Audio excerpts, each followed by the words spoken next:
Hello दोस्तों, कैसे हैं आप सभी। उम्मीद है आप सब अच्छे होंगे, बेहतर होंगे। दोस्तों आज का यह वीडियो आपका मोस्ट इंपॉर्टेंट होने वाला है, क्योंकि आज के इस वीडियो में मैं आपको सामान्य जीके यानी जनरल जीके के वो वन लाइनर क्वेश्चंस करवाने वाला हूं जो आपके सभी एग्जाम्स के लिए मोस्ट इंपॉर्टेंट क्वेश्चंस हैं। दोस्तों आप किसी भी एग्जाम की प्रिपरेशन कर रहे हो, ये क्वेश्चन आपके सबसे ज़्यादा ट्रेंड होने वाले टॉप क्वेश्चंस हैं। तो शुरू करते हैं आज का ये वीडियो। फुल एनर्जी के साथ एक एक क्वेश्चन को बारीकी के साथ देखिएगा, बेस्ट तरीके से तैयार कीजिएगा। शुरू करते दोस्तों, पहला क्वेश्चन आ चुका है आपके सामने। भगवान बुद्ध को ज्ञान की प्राप्ति कहाँ हुई थी? भाई कई एग्जाम्स के अंदर ये क्वेश्चन ट्रेंड कर चुका है, तो याद रखिएगा भगवान बुद्ध यानी गौतम बुद्ध को जो ज्ञान की प्राप्ति हुई थी वो बोध गया में हुई थी। और ये बोध गया कहाँ है? बिहार के अंदर है। और किस वृक्ष के नीचे हुई थी? तो याद रखिएगा बोधि का वृक्ष था, बोधि वृक्ष था, इसके नीचे भगवान बुद्ध को ज्ञान की प्राप्ति होती है। ठीक है। अगर इनका पहला उपदेश की बात करें तो पहला उपदेश इन्होंने सारनाथ में दिया था। याद रखिएगा कई बार एग्जाम्स के अंदर आ चुका है। अगर जन्म स्थान पूछे तो भगवान बुद्ध का जो जन्म स्थान है वो लुम्बिनी है, जो कि आपका नेपाल के अंदर है। ठीक है, लुम्बिनी। तो ये सारी चीजें आपको तैयार रखनी है। नेक्स्ट बढ़ेंगे, अगला क्वेश्चन है आपका बिहू। बिहू की बात करेंगे, किस राज्य का प्रमुख त्योहार है? तो दोस्तों असम का संबंध हो जाएगा बिहू से, या बिहू का असम से। असम का एक प्रमुख त्योहार है। ठीक है। असम में एक नदी है जो बहुत ज्यादा तबाही मचाती है, वो है ब्रह्मपुत्र। ठीक है, याद रखिएगा ब्रह्मपुत्र नदी। असम की अगर बात करें तो काजीरंगा राष्ट्रीय उद्यान जो है, जो एक सींग वाले गेंडे के लिए फेमस है, वो आपका असम के अंदर है। ठीक है, तो ये चीजें आपको तैयार रखनी है। यहाँ के लोग दोस्तों सीटेट में क्वेश्चन पूछा जाता है कि यहाँ के लोग क्या है, यहाँ के लोग बांस के खंभों पर घर बनाते हैं। ये भी आपको याद रखना है, जिनकी ऊंचाई 10 से 12 फीट होती है। ठीक है, बांस के खंभों की उसके ऊपर पिलर के ऊपर घर बनाते हैं। नेक्स्ट आपका क्वेश्चन लेंगे थर्ड नंबर।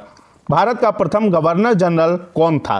तो याद रखना है लॉर्ड विलियम बेंटिंग जो थे 1835 यानी 1835 में ये भारत के प्रथम गवर्नर जनरल थे।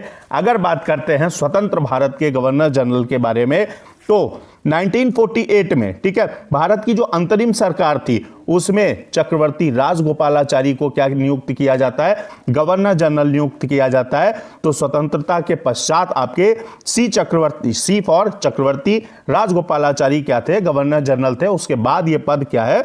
खत्म कर दिया गया। ठीक है, तो यहां पर आपका लॉर्ड विलियम बेंटिंग सही हो जाएगा 1835 के अंदर।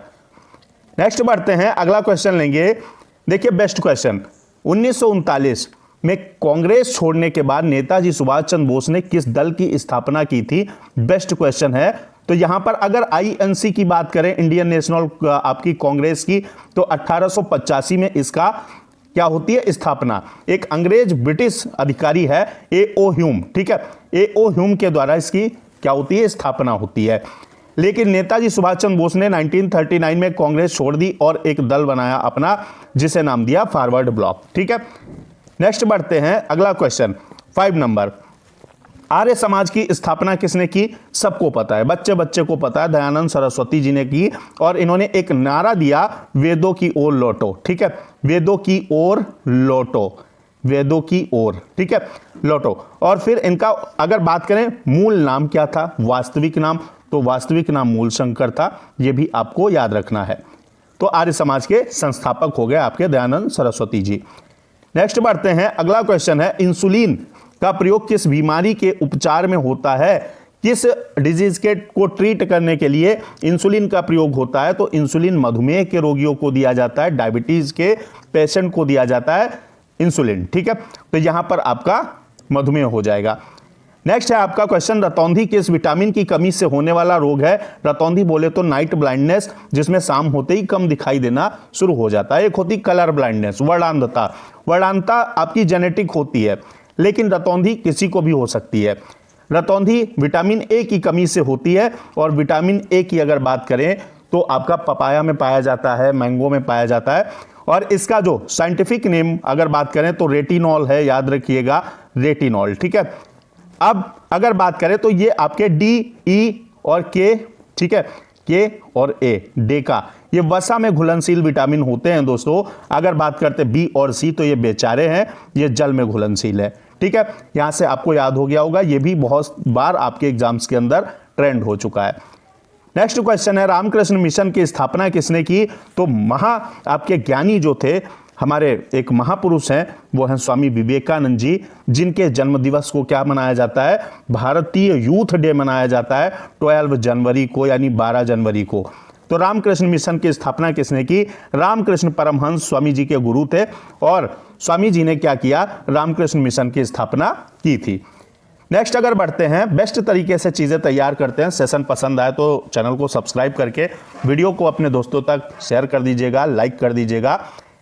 आपका 9 नंबर क्वेश्चन है, संविधान सभा की जो प्रारूप समिति थी, इसके अध्यक्ष कौन थे? तो ड्राफ्ट कमेटी, प्रारूप समिति के अध्यक्ष डॉक्टर भीमराव अंबेडकर साहब थे, ठीक है, और ये भारत के कानून मंत्री भी थे। तो यहां पर अगर बात करें तो डॉक्टर भीमराव अंबेडकर आपका सही आंसर हो जाएगा। अगर दोस्तों बात करते हैं पहले अस्थायी अध्यक्ष, अस्थायी, ठीक है, तो ये कौन थे? आपके सच्चिदानंद सिन्हा थे। उसके 2 दिन बाद क्या होता है? 2 दिन बाद डॉक्टर राजेंद्र प्रसाद को संविधान सभा का स्थायी अध्यक्ष, स्थायी यानी परमानेंट जो है अध्यक्ष बना दिया जाता है। तो ये भी चीज तैयार रखेंगे। नेक्स्ट बढ़ेंगे 10 नंबर क्वेश्चन। क्वेश्चन क्या है आपका? अंतर्राष्ट्रीय महिला दिवस किस तिथि को मनाया जाता है? कोई लंबा चौड़ा नहीं, 8 मार्च को क्या अंतर्राष्ट्रीय महिला दिवस मनाया जाता है? कमेंट बॉक्स में बताइएगा। बालिका दिवस कब मनाया जाता है? अगर बात करें 22 अप्रैल की, तो दोस्तों पृथ्वी दिवस मनाया जाता है, और 22 आपका अगर चले मार्च को, ठीक है, मार्च को चले तो आपका जल दिवस मनाया जाता है, ठीक है। इधर 22 अप्रैल पृथ्वी दिवस और 22 मार्च जल दिवस, ठीक है, सीरियल से लगा लीजिएगा। 22 मई की अगर बात करें दोस्तों तो यह है इंटरनेशनल बायोडाइवर्सिटी डे, यानी विश्व जैव विविधता दिवस। और भारत के अंदर सबसे ज्यादा जैव विविधता कहां पाई जाती है दोस्तों? शांत घाटी है, साइलेंट वैली, केरल के अंदर, यहां सबसे ज्यादा बायोडाइवर्सिटी पाई जाती है, याद रखिएगा। नेक्स्ट अगर बढ़े हम तो आपका क्वेश्चन है, भारत का राष्ट्रीय जलीय जीव कौन सा है? आपको पता होगा गंगा डॉल्फिन है, ठीक है, लेकिन कब बनाई, इसे कब माना गया? तो ये दोस्तों इसे भारत सरकार ने 2009 के अंदर राष्ट्रीय जलीय जीव घोषित किया है। और किसके अनुमोदन पर? बिहार सरकार के मुख्यमंत्री नीतीश कुमार के अनुमोदन पर, उनके सुझाव पर जो गंगा डॉल्फिन है इसे राष्ट्रीय जलीय जीव घोषित किया गया है। नेक्स्ट अगर बात करते हैं 12 नंबर, भारत में रेल का आरंभ किस सन में हुआ था? तो 1853, 1853 के अंदर पहली ट्रेन भारत के अंदर चलाई जाती है, और कहां? मुंबई से थाने के बीच में, याद रखिएगा। नेक्स्ट है आपका 13 नंबर क्वेश्चन, वर्तमान में संयुक्त राष्ट्र संघ जो आपका है यूएनओ जो है, इसमें कितने जो कंट्री हैं, मेंबर हैं? तो याद रखिएगा 193 टोटल मेंबर हैं। लास्ट का यानी पहले 192 थे, और लास्ट का जो आपका +1 है, लास्ट वाला दक्षिणी सूडान को बनाया गया है सदस्य, ठीक है। अगर बात करते हैं यूएनओ के 6 प्रमुख एजेंसी हैं, यानी निकाय हैं, कौन कौन से? भाई पहले तो है संयुक्त राष्ट्र महासभा, ठीक है, और दूसरी यहां पर सुनिएगा, दूसरी है सुरक्षा परिषद, ठीक है, दूसरी क्या है? सुरक्षा परिषद।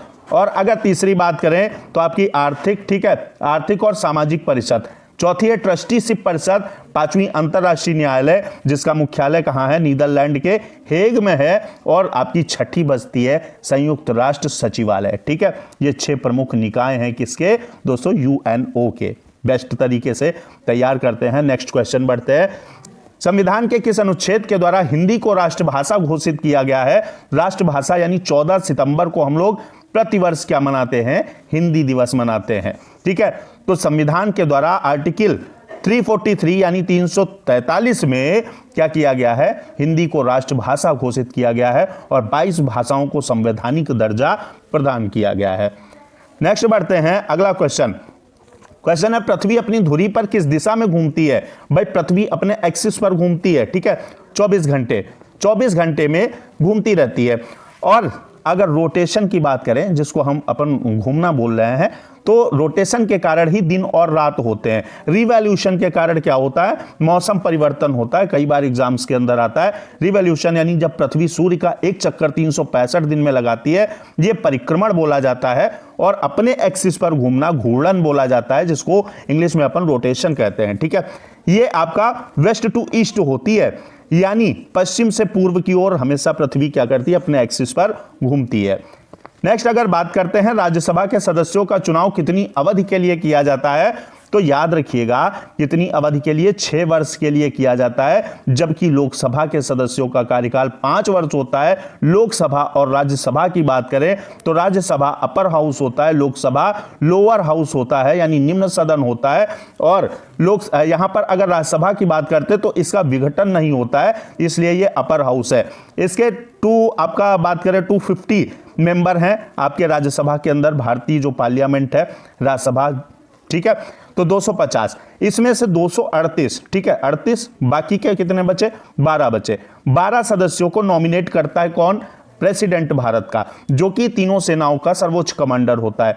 ये 12 कौन से होते हैं, अपनी मर्जी से कर सकता है, किसको, जिन्होंने कुछ योगदान दिया हो किसी फील्ड के अंदर, जैसे कोई साइंटिस्ट हो या कोई मतलब कोई खेल जगत से हो। जैसे आपने देखा रेखा जो फिल्मी दुनिया से हैं, उनको भी सांसद रही हैं। सचिन तेंदुलकर जो क्रिकेट जगत का बहुत बड़ा नाम है, वो भी आपके राज्यसभा सांसद रहे हैं।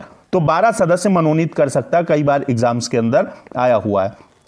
नेक्स्ट अगर बात करते हैं हिंदी का प्रथम समाचार पत्र कौन था, तो उदंत मार्तंड जो है ये आपका क्या था, हिंदी का प्रथम समाचार पत्र था, जिसे जुगल किशोर तिवारी ने क्या किया था, संपादन इसका किया था। नेक्स्ट बढ़ते हैं, अगला क्वेश्चन है, पशुओं में मिल्क फीवर नाम की एक बीमारी होती है, किसकी कमी के कारण होती है, तो याद रखिएगा कैल्शियम की कमी के कारण होती है मिल्क फीवर नाम की बीमारी पशुओं में। नेक्स्ट आपका 19 नंबर क्वेश्चन है, भारत रत्न उस्ताद बिस्मिल्लाह खां का संबंध किस वाद्य यंत्र से है, तो शहनाई वादन से है। किसका संबंध, बिस्मिल्लाह खां। अभी हाल ही में आपके भारत रत्न मिले थे, जिसमें से एक बड़ा नाम है डॉक्टर MS स्वामीनाथन का, जिन्हें भारत में हरित क्रांति का जनक कहा जाता है, ठीक है। इनको अभी भारत रत्न मिला है। और अगर श्वेत क्रांति का जनक बोला जाए तो डॉक्टर वर्गीस कुरियन को कहा जाता है। ऑपरेशन फ्लड आपका किससे, मिल्क प्रोडक्शन से संबंधित है, यानी दुग्ध उत्पादन से। नेक्स्ट बढ़ते हैं 20 नंबर क्वेश्चन, मानव शरीर के किस अंग द्वारा यूरिया को रक्त से फिल्टर किया जाता है, तो याद रखिएगा यूरिया को रक्त से फिल्टर करता है आपका गुर्दा, यानी जिसे हम बोलते हैं किडनी, ठीक है, किडनी जिसे बोलते हैं। और किडनी का अध्ययन क्या बोला जाता है, कमेंट बॉक्स में बताइएगा। नेक्स्ट बढ़ते हैं, भिलाई इस्पात संयंत्र जो है इसका निर्माण किस देश के सहयोग से किया गया था, तो याद रखिएगा भिलाई इस्पात संयंत्र का निर्माण रूस यानी रसिया, हमेशा से अच्छे संबंध भारत के रहे हैं, और रूस के साथ दोस्तों, रूस के सहयोग से भिलाई इस्पात संयंत्र का निर्माण भारत के अंदर किया गया। नेक्स्ट आपका क्वेश्चन है, जॉइंडिस पीलिया रोग मानव शरीर में कौन सा अंग प्रभावित होता है, पीलिया से, तो पीलिया से दोस्तों लीवर प्रभावित होता है। अगर किसी को ज्यादा दिन पीलिया हो तो लीवर उसका डैमेज हो जाएगा। तो यकृत की अगर बात करें तो मानव शरीर की सबसे बड़ी ग्रंथि कौन है, यकृत। कई एग्जाम्स के अंदर आपका ट्रेंड हो चुका है, सारे क्वेश्चन आपके आ चुके हैं। अगर आप वीडियो पर आए हैं तो वास्तव में आप बड़े खुश नसीब हैं। नेक्स्ट आपका क्वेश्चन है, कौन सा मुगल बादशाह अशिक्षित था, भाई ये तो PCS के अंदर आया हुआ क्वेश्चन है। निरक्षर यानी जो अंगूठा टेक था, अनपढ़ था, ठीक है। तो यहां पर अगर बात करते हैं तो ये था आपका नहीं, मतलब अकबर था, ठीक है, ज्यादा नहीं। यहां पर अशिक्षित जो है या निरक्षर अकबर था, ठीक है। नेक्स्ट आपका क्वेश्चन क्या है, 24 नंबर, किस सुल्तान ने अपनी राजधानी दिल्ली से दौलताबाद स्थानांतरित की, तो याद रखिएगा भाई एक ऐसा सुल्तान था, कौन, मोहम्मद बिन तुगलक, जिसने अपनी राजधानी दिल्ली टू दौलताबाद ट्रांसफर कर ली, ठीक है। अगर फिरोज शाह तुगलक की बात करें तो ब्राह्मणों पर जजिया लगाने वाला पहला शासक कौन था, फिरोज शाह तुगलक था, याद रखिएगा, जिसके नाम से दिल्ली में जो है स्टेडियम है, फिरोज शाह कोटला स्टेडियम, जिसका नाम बदलकर क्या कर दिया गया, अरुण जेटली स्टेडियम, ठीक है। नेक्स्ट आपका क्वेश्चन है 25 नंबर, प्रथम पंचवर्षीय योजना का प्रारंभ होती है, तो 1951 में प्रारंभ होती है, याद रखना है। नेक्स्ट अगर क्वेश्चन की बात करें तो गेटवे ऑफ इंडिया कहां स्थित है, इसमें कंफ्यूज नहीं होना है, जब गेट आ जाए, ठीक है, गेट यानी इंडिया गेट, तो आप दिल्ली जाएंगे, ठीक है, तो आप दिल्ली जाएंगे। लेकिन जब गेटवे ऑफ इंडिया आता है तो गेटवे ऑफ इंडिया किसने, कहां, किसके सम्मान में बना, किंग जॉर्ज पंचम और क्वीन मैरी आए थे, उनके स्वागत के लिए 1911 में मुंबई के अंदर गेटवे ऑफ इंडिया का निर्माण किया गया। तो यहां पर मुंबई आपका राइट जवाब हो जाएगा। नेक्स्ट क्वेश्चन की अगर बात करें, किसके जन्म दिवस को खेल दिवस के रूप में मनाया जाता है, तो यहां पर 29 अगस्त, ठीक है, 29 अगस्त को क्या मनाया जाता है, खेल दिवस मनाया जाता है। और किसका बर्थडे? तो मेजर ध्यानचंद उर्फ दद्दा का हैप्पी बर्थडे होता है। तो मेजर ध्यानचंद के जन्म दिवस को खेल दिवस के रूप में मनाया जाता है। नेक्स्ट क्वेश्चन है, भारत का नेपोलियन किसे कहा जाता है? तो भारत का नेपोलियन समुद्रगुप्त को कहा जाता है, याद रखेंगे। अगला क्वेश्चन आपका 29 नंबर है, फिल्म के क्षेत्र में दिया जाने वाला सर्वोच्च भारतीय पुरस्कार कौन है? अगर फिल्म इंडस्ट्री की बात करें तो सबसे बड़ा, वैसे तो अगर भारत में बात करें पूरे भारत की, तो भारत रत्न से बड़ा कोई भी अवार्ड नहीं है, कोई भी सम्मान नहीं है। लेकिन फिल्म जगत की अगर बात करते हैं तो दादा साहेब फाल्के पुरस्कार जो है फिल्म इंडस्ट्री में दिया जाने वाला सबसे बड़ा अवार्ड है, पुरस्कार है।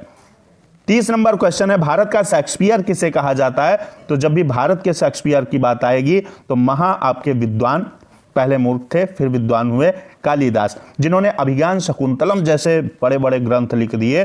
तो यहां पर आपका कालिदास हो जाएगा, इन्हें भारत का शेक्सपियर कहा जाता है। कौन सी ग्रंथि इंसुलिन स्रावित करती है? इंसुलिन मैंने अभी बात की, डायबिटीज के पेशेंट को दिया जाता है और इंसुलिन अगर रिलीज होता है तो अग्नाशय रिलीज करता है, याद रखिएगा। नेक्स्ट आपका अगर क्वेश्चन है अगला, पीतल, ठीक है, पीतल किन दो धातुओं का मिश्रण है? तो पीतल आपका तांबा और जस्ता, जस्ता बोले तो जिंक, ठीक है, और तांबा बोले तो कॉपर, कॉपर और जिंक का दोस्तों मिश्रण है, जिसमें कॉपर कितना होता है? कॉपर आपका ज्यादा होता है, कितना होता है? 70% कॉपर होता है लगभग, ठीक है, 30% आपका लगभग क्या होता है? जिंक। इनको मिला के एक नई धातु तैयार की जाती है जिसका नाम है पीतल। नेक्स्ट अगर बात करते हैं 33 नंबर, कोशिका का पावर हाउस किसे कहते हैं? यानी पावर हाउस ऑफ सेल, तो माइटोकॉन्ड्रिया याद रखना है, कई बार एग्जाम्स के अंदर आ चुका है, कई बार पूछा गया है।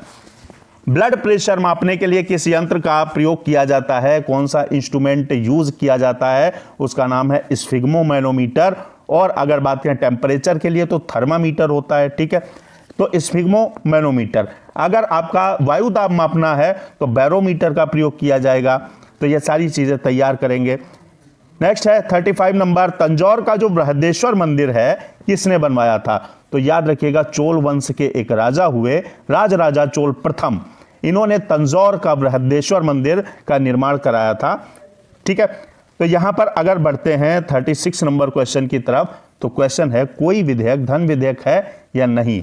इसका निर्णय कौन करेगा? इसका निर्णय करेगा लोकसभा का अध्यक्ष, ठीक है। आपका अगर बात करें संसद का संयुक्त अधिवेशन कौन बुलाता है? राष्ट्रपति बुलाता है, ठीक है, लेकिन उसकी अध्यक्षता कौन करता है? उसकी अध्यक्षता लोकसभा अध्यक्ष करता है।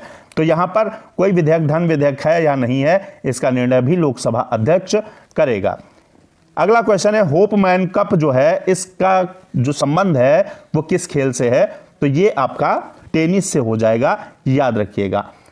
नेक्स्ट आपका क्वेश्चन है, गायत्री मंत्र का उल्लेख किस ग्रंथ में है? तो मंत्र का जितना भी उल्लेख है वो आपके सबसे प्राचीन वेद, भाई 4 वेद हैं आपके, ठीक है, ऋग्वेद, सामवेद, अथर्ववेद, आपका यजुर्वेद। तो ऋग्वेद के अंदर मंत्रों का आपका पूरा कलेक्शन है।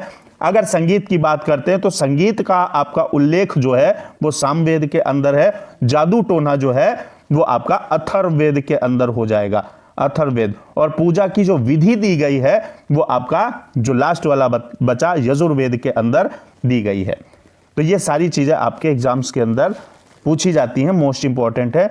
मधुमक्खी पालन क्या कहलाता है? मधुमक्खी पालन एपीकल्चर कहलाता है। हॉर्टिकल्चर बागवानी से संबंधित है। सेरीकल्चर की बात करें तो रेशम उत्पादन से संबंधित है। सिल्क वार्म को किस पर पाला जाता है? शहतूत की पत्तियों पर पाला जाता है, शहतूत की पत्तियों पर पाला जाता है। सिल्क वार्म जो है अपनी फीमेल को कई किलोमीटर दूर से पहचान लेता है। अब बताइए, मैंने सीटेट में खूब पढ़ाया है आपको कि मधुमक्खी पालन का सबसे अच्छा समय कौन सा होता है, यह बताना है। नेक्स्ट अगर बात करें अगले क्वेश्चन की, शरीर में सबसे बड़ी अंतःस्रावी ग्रंथि कौन सी है? तो अगर सबसे बड़ी ग्रंथि पूछे तो यकृत यानी लीवर, और सबसे बड़ी अंतःस्रावी ग्रंथि पूछे तो थायराइड हो जाएगी, जिससे थायरॉक्सिन नाम का हार्मोन रिलीज होता है। तो सबसे बड़ी अंतःस्रावी ग्रंथि दोस्तों थायराइड है। अगला क्वेश्चन है, भारतीय राष्ट्रीय कांग्रेस की प्रथम महिला अध्यक्ष कौन थी? तो श्रीमती एनी बेसेंट जो थी, ठीक है, जिन्होंने होम रूल लीग की स्थापना की थी, ये आपकी क्या है? पहली महिला अध्यक्ष हैं किसकी? इंडियन नेशनल कांग्रेस यानी भारतीय राष्ट्रीय कांग्रेस की। अगला क्वेश्चन है कुचिपुड़ी नृत्य शैली जो है मुख्यतः किस स्टेट से रिलेटेड है, तो आपका बताना है आपको दोस्तों कुचिपुड़ी का संबंध कहां से हो जाएगा, आंध्र से हो जाएगा, आंध्र प्रदेश से। नेक्स्ट क्वेश्चन है किस नदी को दक्षिण गंगा कहा जाता है, तो भैया साउथ की गंगा किसे कहा जाता है, गोदावरी को कहा जाता है। गंगा की लंबाई जो है भारत में आपकी सबसे पवित्र नदी बोली जाती है, इसकी लंबाई 2525 याद रखिएगा किलोमीटर, ठीक है, यानी 2525 किलोमीटर टोटल लंबाई है गंगा की। और अगर दक्षिण गंगा की बात करें तो गोदावरी आपका हो जाएगा। नेक्स्ट अगर बात करते हैं उत्तरी गोलार्ध में सबसे छोटा दिन कब होता है, मजे की बात, उत्तरी गोलार्ध भाई ये पूरी पृथ्वी है, यहां से अगर इक्वेटर दो भाग में डिवाइड करती है तो ऊपर वाला नॉर्थ हो जाता है, नीचे वाला साउथ हो जाता है। यहां पर आपकी कर्क रेखा हो जाती है और यहां मकर रेखा हो जाती है। कर्क रेखा पर सूर्य कब लंबवत होता है, 21 जून को बिल्कुल ऊपर, सिर के ऊपर सूर्य होता है। तो सबसे बड़ा दिन उत्तरी गोलार्ध में कब होगा, 21 जून को। लेकिन सबसे छोटा दिन, अब यहां की कहानी समझिए क्या सीन है, यहां मकर रेखा है और मकर रेखा पर 22 दिसंबर को दोस्तों क्या होता है, सूर्य बिल्कुल लंबवत होता है, सिर के ऊपर होता है। तो अब सीन समझिए, उत्तरी गोलार्ध में सबसे छोटा दिन 22 दिसंबर को होगा, उत्तरी गोलार्ध में सबसे बड़ा दिन 21 जून को होगा। यही सीन अगर पहुंचे दक्षिणी गोलार्ध में तो सबसे बड़ा दिन 22 दिसंबर को, सबसे छोटा दिन 21 जून को। आप अगर क्रिकेट प्रेमी हैं तो आप जानते होंगे कि भाई यहां पर अगर टीम हमारी खेलती है 22 दिसंबर को ऑस्ट्रेलिया में, मान लीजिए, क्योंकि ऑस्ट्रेलिया पड़ता है आपका दक्षिणी गोलार्ध में, ऑस्ट्रेलिया में खेलती है तो टी शर्ट पहन के खेलती है क्योंकि गर्मी होती है। बल्कि अगर 22 दिसंबर को हमारे यहां बात करें इंडिया के अंदर या उत्तरी गोलार्ध के अंदर तो कड़ाके की सर्दी पड़ रही होती है। तो ये आपको अंतर याद रखना है, ठीक है। नेक्स्ट बात करते हैं चेचक के टीके की खोज किसने की, तो मैं आपसे पूछता हूं पेनिसिलिन की खोज किसने की, तो अलेक्जेंडर फ्लेमिंग ने की थी। अगर बात करें रेबीज के टीके की, वैक्सीन की खोज तो लुइस पास्चर ने की थी। पास्चुराइजेशन की खोज लुइस पास्चर ने की थी। अगर बात करते हैं चेचक के टीके की खोज तो एडवर्ड जेनर ने की थी। और ब्रेल लिपि, क्योंकि नाम सेम कुछ लगा मुझे, तो ब्रेल लिपि जिसमें 6 डॉट होते हैं जो कि ब्लाइंड पर्सन के पढ़ने के काम में आती है, लुइस ब्रेल ने इसकी खोज की थी। नेक्स्ट आपका क्वेश्चन है डूरंड कप, कई बार एग्जाम्स के अंदर आया हुआ most important double star question. Durand cup किस खेल से संबंधित है, याद रखिएगा फुटबॉल से संबंधित है आपका डूरंड कप। नेक्स्ट क्वेश्चन है राष्ट्रीय डेयरी अनुसंधान संस्थान कहां स्थित है, तो ये अपने हरियाणा में एक जगह पड़ती है करनाल, बेहतरीन जगह, वहां पर आपका क्या है, राष्ट्रीय डेयरी अनुसंधान संस्थान स्थित है। नेक्स्ट क्वेश्चन की बात करते हैं भारत में एकमात्र जो एक्टिव वोल्केनो है यानी सक्रिय ज्वालामुखी कहां है, वो है बैरन द्वीप, कहां पर, Andaman Nicobar, part of Bay of Bengal यानी बंगाल की खाड़ी, ठीक है। मुझे लगता है आपको बेहतर ढंग से समझ में आ रहा होगा। अगला क्वेश्चन है भारत का राष्ट्रगान सबसे पहले कब गाया गया, कब गाया गया, 1911 में गाया गया, कांग्रेस के कोलकाता अधिवेशन में गाया गया। और इसे लिखने वाले कौन है आपके, बताइए, इसे लिखने वाले रविन्द्रनाथ टैगोर साहब, ठीक है। अगर टैगोर साहब की बात करें तो भारत के साथ बांग्लादेश अमार सोनार बांग्ला भी आपके टैगोर साहब ने लिखा है, ठीक है। तो यहां पर 1911 आपका सही जवाब हो जाएगा कांग्रेस के कोलकाता अधिवेशन के अंदर। नेक्स्ट आपका क्वेश्चन है आज के इस वीडियो का 15 नंबर का, मतलब 50 नंबर का क्वेश्चन है। 50 क्वेश्चन 49 पूरे हो चुके हैं, 50 ये है, बेस्ट क्वेश्चन की सीरीज थी। क्वेश्चन है भारत का सबसे ऊंचा जलप्रपात अगर वाटरफॉल की बात करें तो जोग या गरसोप्पा, इसको गरसोप्पा भी बोलते हैं, ये कहां है, कर्नाटक के अंदर है दोस्तों। कर्नाटक भारत का सबसे ज्यादा लगभग 56% कॉफी प्रोडक्शन करने वाला आपका स्टेट है। अगर दुनिया की बात करें तो ब्राजील पूरे विश्व में सबसे ज्यादा कॉफी प्रोडक्शन करता है। तो बात करते हैं जोग या गरसोप्पा की, कर्नाटक राज्य में है, किस नदी पर, शरावती नदी पर, ठीक है। तो आज के इस वीडियो में 50 मोस्ट इंपॉर्टेंट क्वेश्चंस कवर कराए हैं। मिलते हैं नेक्स्ट वीडियो में बेस्ट क्वेश्चन के साथ। जय हिंद, वंदे मातरम।